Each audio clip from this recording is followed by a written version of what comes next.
বৌমারা শ্বশুর শাশুড় সবাইকে খেতে দিয়ে আচার বানাচ্ছি বৌমার জন্য, বৌমা খেতে ভালো। তো এখন দুই ভাই যাচ্ছে বাজারে।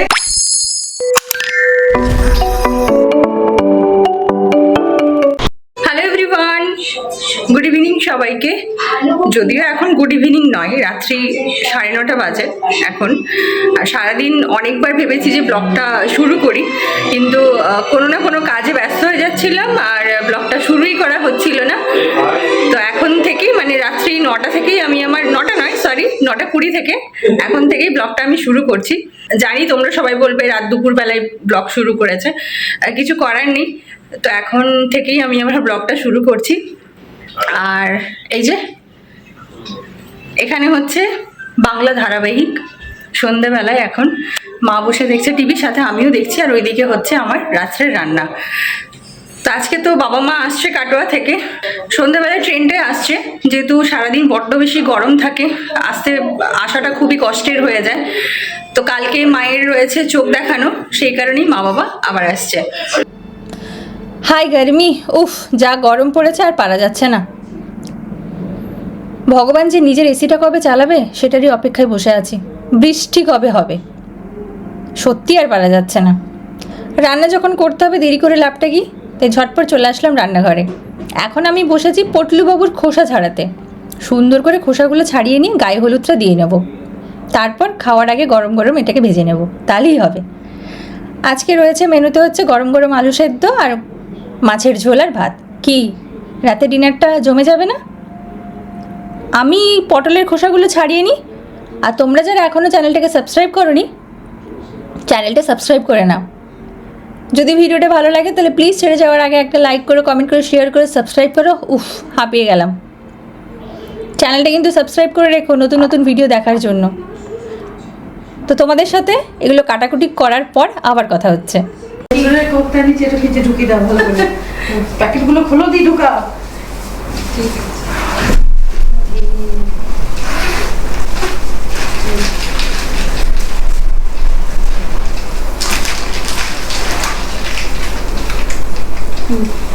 কি এটা? এটা রসগোল্লা। আমার রসগোল্লা খালি হাতে আসতে বড্ড কষ্ট। হ্যাঁ বলছি কিছু আনবে না।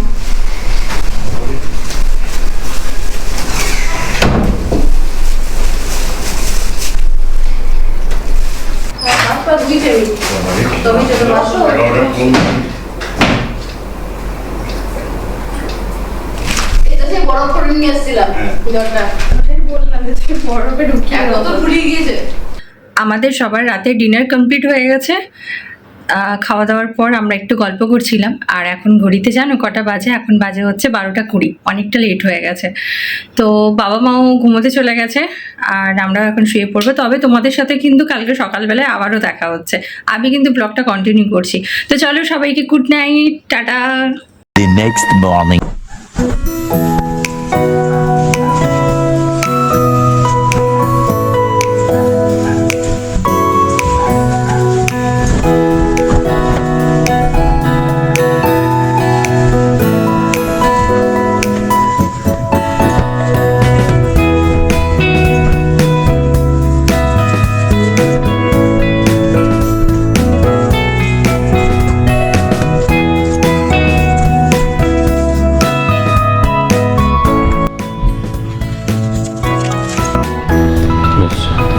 আজকে এখানে আবির সকালবেলায় ঘুম থেকে উঠে চা করছে।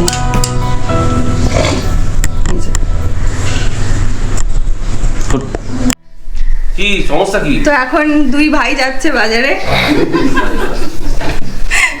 আজকে বুধবার, সেই কারণে যাচ্ছে ফুলমালা আনতে। সব মনে করে নিয়ে আসবে? পারবো না। আর এখানে মা বসে আছে। এইদিকে হচ্ছে আমার সকালবেলার ব্রেকফাস্ট। আটা মাখা হয়ে গেছে, আর একটু তরকারি করব।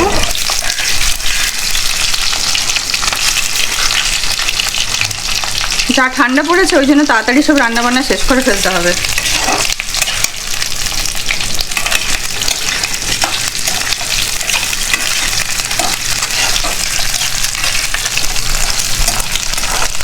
তো এখানে সবাই আমরা এখন ব্রেকফাস্ট করছি।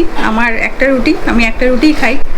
আর এই যে আবির কালকে বাবারা বাড়ি থেকে আসার সময় কাটোয়ার বড় বড় রসগোল্লা নিয়ে এসছে। দেখো এই দেখো রসগোল্লা, রুটি, রসগোল্লা। এসব রসগোল্লা খেলে মন ভরে যায়।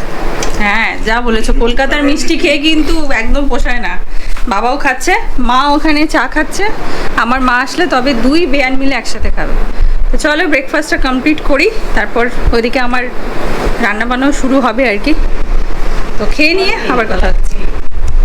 আমাদের সবারই ব্রেকফাস্ট তো হয়ে গেল, ওইদিকে মা খাচ্ছে, আর আমার মায়ের এখনো হয়নি। তোমরা সবাই জানো মা অনেক লেটে আসে, সেই কারণে। তো এদিকে আমি চা নিয়ে নিয়েছি, বাকিদের সবাইকেও চা দিয়ে দিয়েছি, আর একদিকে আমি রান্না বসিয়েও ফেলেছি, ডাল সেদ্ধ হচ্ছে। এবার চা খেতে খেতে আলু পোস্তর আলুটা কেটে নেব, তারপরে পটলের একটা তরকারি। তো এই হচ্ছে মেনু। তাড়াতাড়ি করে করতে হবে, কারণ আবার মাকে নিয়ে যেতে হবে ডক্টরের কাছে। যদিও একটার সময় টাইম, কিন্তু তার আগে তো বেরোতে হবে। তো চাটা খেয়ে নিয়ে তোমাদের সাথে আবার কথা হচ্ছে।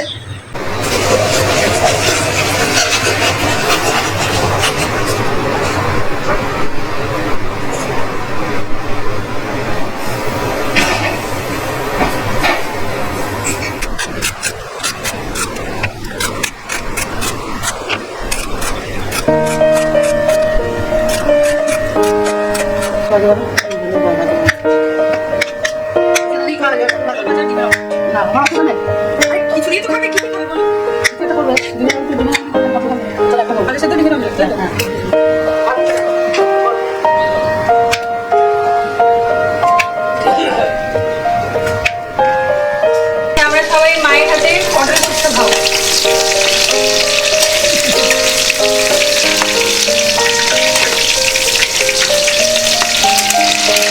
মা এখন পটল পোস্ত রান্না করছে।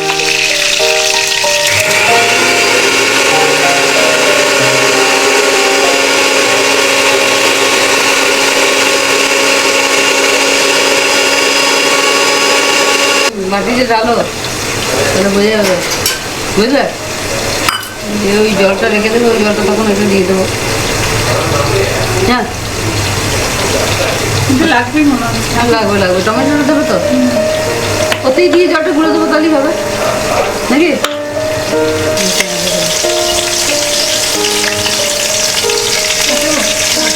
না না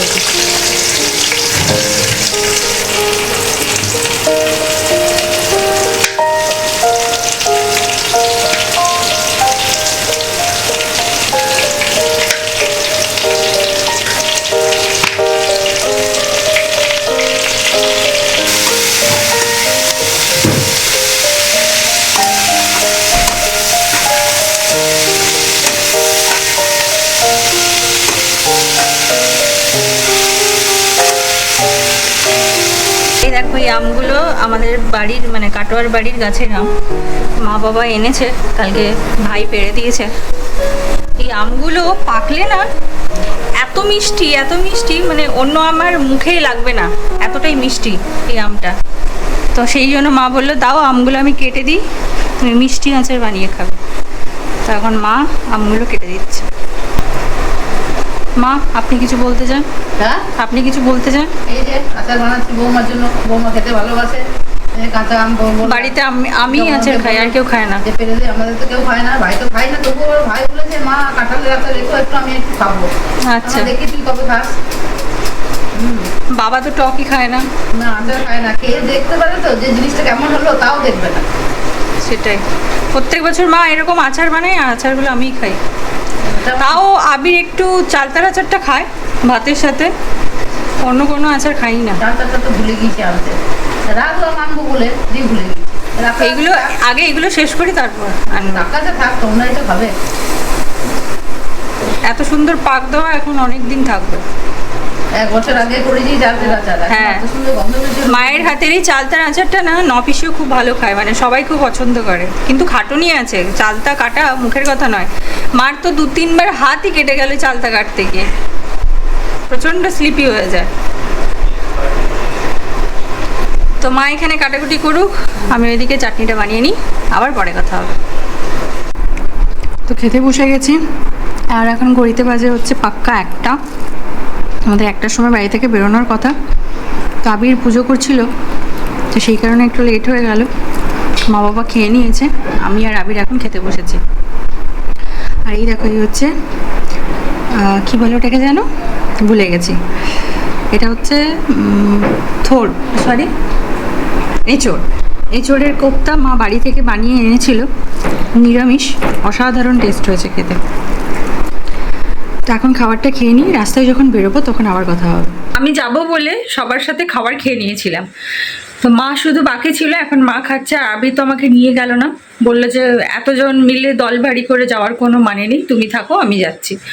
তো বাবা মা অনেকক্ষণ হলে চলে গেছে, বেশিক্ষণ টাইমও লাগবে না, একটু পরেই চলে আসবে। তো এখন আমার কোনো কাজ নেই, একটু সিরিয়াল দেখছিলাম বসে।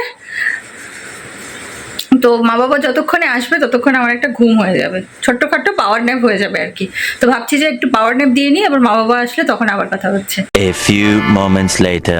বেলায় আমরা এখন, আমাদের তো খাওয়া হয়ে গেছে, শুধুমাত্র জানো আমার মা হচ্ছে সবার লাস্ট কার, সকালে দুপুরে রাত্রে। মানে মা হচ্ছে বাড়ির, কি বলবো, ওই সেই হয় না যে বাড়ির বৌমারা শ্বশুর শাশুড় সবাইকে খেতে দেওয়ার পরে সবার শেষে খায়, আমার মা হচ্ছে বৌমা। আমরা হচ্ছে সব শাশুড়ি শ্বশুর ভাসুর অসুর সবাই হচ্ছে আমরা, আমাদেরকে খাইয়ে দাইয়ে। আমি ওদের সঙ্গে থাকি না, আমি আলাদা জায়গায় থাকি। মা থাকে এগরাতে আর আমরা থাকি কাটোয়াতে, ওই জন্য আসতে সময় লাগে, খেতে আসতে তো সময় লাগে। সেই প্রথমে বাসে যাবে, বাস থেকে আবার আসে রিক্সা অটো টোটো করে প্রায় 6 ঘন্টা জার্নি করে। বাড়ি মানে কাজকর্ম থাকে, এটা বুঝতে পেরেছি। 6 ঘন্টা জার্নি থাকে, শুধু রিলস করে। ওই বাড়িতে গিয়ে শুধু তুমি লুকিয়ে একবার দেখবে রিলস করছে। হ্যাঁ, প্রতিদিন রিল ছাড়ে। হ্যাঁ,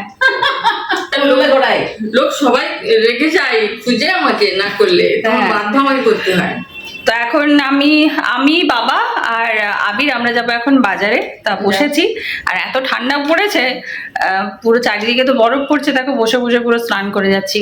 আর আমি নিজেও গরমে সাফার করছি, সবাইকে শাস্তি দিচ্ছি, ফ্যান ট্যান বন্ধ রেখে ভিডিও করছি। আর বেশিক্ষণ বন্ধ রাখলে এবার সবাই এবার বকাবকি শুরু করবে। দারুণ গরম। মা তো আজকে বাইরে গেছিল, পুরো লুনা বাইরে, বাপরে গরম হাওয়া। এবারে এসিতে গেলাম বলে হয়ে গেল না। তাও তো দুপুরবেলা এসি মানে না, দেখবে না, এসিটা আজকে ভালো ছিল গো।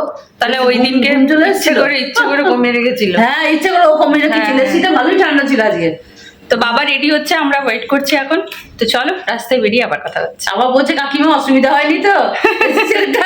না, একজন ড্রাইভার ভালো থাকে, এক একজন ইচ্ছে করে তেল বেশি পড়ে বলে এসিটা কমিয়ে রাখে। হ্যাঁ, ঘুমিয়ে গেছিলাম তো। গোপিও তো বলছে আমি ঘুমিয়ে গেছিলাম, ঠান্ডা হাওয়াটা না। না চলে এবার দেখো চারিদিক থেকে গঙ্গা যমুনা বেরোচ্ছে, গোপী এদের রাস্তায় বেরিয়ে আবার কথা হচ্ছে।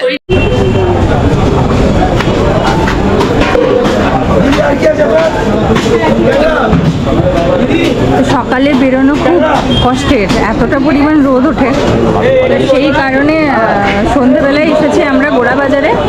মাছটা নিয়ে নিলাম, যে মাছটা নিতে এসেছিলাম সেটা তো আর পেলাম না, তো পাবদা মাছ নিয়ে নিলাম। এটা ভালো করে কেটে দিও, একেবারে ছাড়িয়ে দেবে, নিয়ে চলে যাবো, তাহলে আর বাড়িতে গিয়ে ছাড়ানোর কোনো ঝামেলা থাকবে না।